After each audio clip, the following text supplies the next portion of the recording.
Welcome back to the best college lists catalog. Shereem Herndon-Brown, Strategic Admissions Advice, founder and CEO.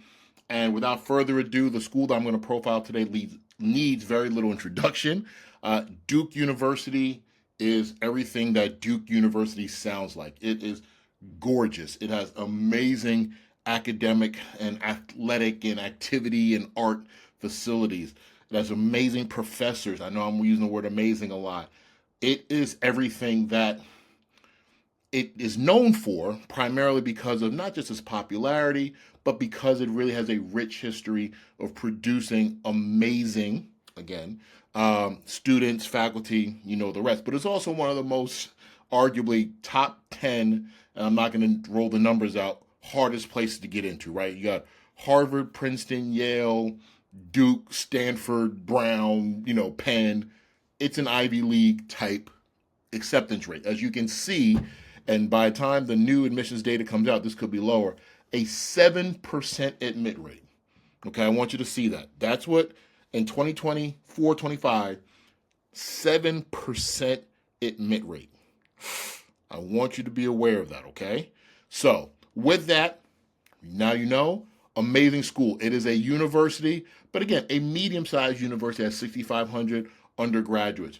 Even this number has gone up. I was to Google right now, Duke tuition in this year. I know that it is now, I think I did, yes. It is now over $90,000. Yes, 92, all right?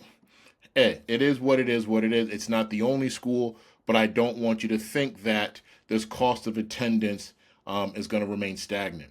But as we always talk about the academics, the activities, admissions requirements, and acceptance rates, we just looked at the acceptance rates. I do want you to know how awesome I think it is in terms of the students applied, students admitted. Early decision had a 20% admit rate, interesting, but then 5% for regular decision, right? So that 7 is a hybrid of the two. Students admitted versus men and women. I thought this was interesting. Oh, excuse me, I don't want to go too fast. GPA, every student applying to Duke has straight A's, top of their class. Let's be clear. Standardized testing, we're talking this is a 1540, somewhere between a high 15, low 14s, high 15s in terms of admit rate. And actually, it's always they're all over 15. And then the ACT is somewhere between 34 and 35. That means that's the 25th to 50th percentile range. So you need to be in the purple for that. Duke will have standardized testing. If they don't have it at the timing of this, they will very, very soon, as most Ivy League schools or schools of that ilk are going back to standardized testing. Here's a statistic that I was not fully aware of. We'll talk about aid and how much 100% need met. They are generous with financial aid. But here's something that I was not aware of. Merit-based aid is only, a very, very small portion. A lot of it is need-based, so that's a good thing if you need it. Freshmen receiving aid, undergrads receiving aid. A lot of good information. I can go deeper into this. Only 24% of students are borrowing, but here's what I thought was interesting. So 82% of their kids are out of state. I don't think I knew that. I thought it would be a little bit lower. I thought it'd be more in-state kids. So, in terms of their racial breakdown, not too many schools give this extensive information. So I'm very, very glad that Duke does. So again, I'm a fan of Duke University. I'm a fan of their academic programs. You always want to look at a school based on their academics, their activities, their admissions requirements, and their acceptance rates. So from an academic standpoint, they got it all.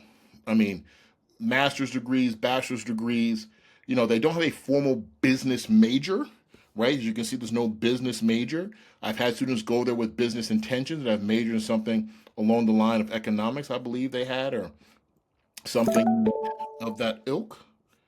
If I could go back and possibly see, well, it's in liberal arts, general studies, mathematics, statistics. Yeah, so there are disciplines where students can learn, or more about business. There we go, economics. All that said, you need to know what Duke offers academically so that your students are aware. FIS guide, that big thick thing that many people may go to a bookstore to check out, is here. It's digital. Duke is everything that, again, I'm going to take to their website in a second, that you believe it can be. I love the Duke Engage program. I like the Duke in China programs. They have a lot of different schools: engineering, ecology, biology. But here are the overlap schools, right? Here are the schools that Duke competes with. These are the students who are applying to Harvard, Yale, Stanford, Chicago, Penn, Dartmouth, Columbia, Brown. These are where the most overlap applications. So I don't say this to deter you. I just want everyone to understand that Duke is a great institution that so many people want to go to that it's hard to get into. Can we leave that there? Yes. So let's actually now go to the activities. So I always go to websites. I want you, as a person who's just learning a little bit about this profile, to know you can go to any school's website and get a lot of this information. I'm going to share it with you. So the academics, you want to look at the majors that they offer, as we just talked about. The arts and sciences called Trinity College, the Pratt School of Engineering, Nicholas School of Environment, Sanford School of Public Policy, and I don't pronounce that wrong, Kunshan University, I believe, is in China. But then you can look at all the different opportunities, the academic pillars that they have, and how they want you to, kind of investigate their academic options. So you always want to go to the academics page so that you can see what majors a school has and how they're explaining themselves. So go to the academic schools page. I believe the majors are, if you click here, courses, arts and sciences. Again, you need to know what academics are offered, which are also here. And the academic Pratt is the School of Engineering. I know a lot of people are curious about that. So always look at the academic page for majors as well. You also want to be able to look at, if I go to the top, what campus life. So campus life is where they talk about the different activities that may be offered. Sorry for some of the hiccups. Here we go. There we go. What is there to do at Duke? Duke College is a verb. I like that. So whether you're in the arts, whether they are in athletics, I'm not just going to take that away. Sorry. You want to know what they offer in the arts. Again, you go to their websites and you learn about their creative writing, their theater, their dance, their visual media arts. You always want to know what are students doing on campus. Durham is an amazing, small town, city-ish vibe that, again, Duke is, dare I say, sitting on a hill. It's very protected. But there's an element to Durham as well, as will be in any city in America. But you need to understand how Duke protects its students and really wants students to get. And again, I love the fact that it's very close to North Carolina Central, which is historically an HBCU, which a lot of students may even take classes at if they choose to. Admissions, okay. Admissions requirements, undergraduate admissions, you can visit online, all right? They have virtual tours, visit in person, visit for a campus tour, visit in person. They have another visit virtually. Please, please, please sign up for the visit virtually opportunities that any school has, but I want you to get a better feel for what Duke has in particular. The activities we talked about, they have acceptance rates, we talked about that, financial aid. So you want to know, as I want to know, how are students funding this very expensive institution? So they have a whole website on financial support and how you can generate information to a net price calculator. So all the different things you need to do are here. All right, this is a net price calculator. You want to get, in my intuition, you want to use these tools that the schools have set up for you to get a better understanding of how their money works in terms of admission for students. So that's it. So again, the common data set. Yes, you know me. I'm big on any family looking at common data sets. Common data set gives us a wealth of information about the data associated with an institution, how they spend their money, and it gives you, this is older ones. This is 21, 22. Normally they have something a little bit more updated, but I'm sure they will. They're Duke.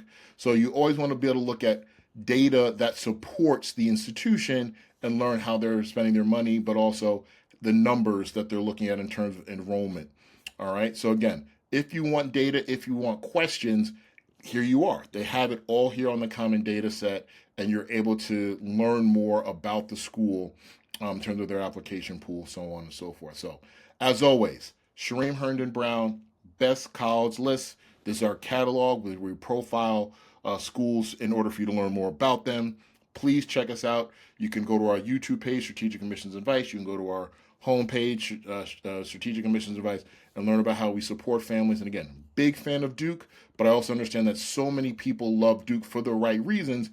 Prestige versus price, I can't make that decision for you, but I don't want you to think that Duke is unattainable as much as it is super selective, and you need to go into this process with any school that is under a 25% admit rate, understanding that getting in is very, very competitive, and that's all I'll say. All right. Have a great, great, great day. Hopefully this was informative for you, and I hope everyone has an amazing experience. All right.